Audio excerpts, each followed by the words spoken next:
was permanently disabled as a nurse in BC.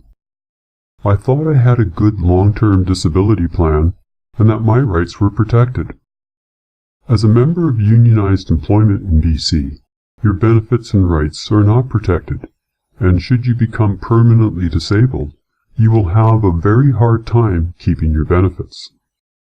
There was only the illusion of fairness with the long-term disability plan my employer provided.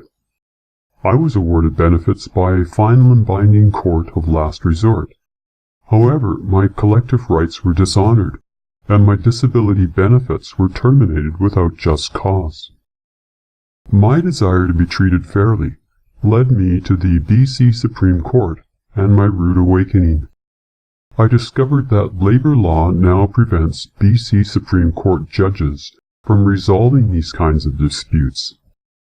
BC court judges no longer have the authority to intervene or rule on unionized disability matters in BC. At DenyDisability, you can read all about my experience and what you can expect in dealing with your employer's long-term disability insurance plan and the Labour Relations Board of BC. Everything at DenyDisability.ca was presented in sworn affidavit form before the BC Supreme Court, and the court ruled there was no fraud in my petition.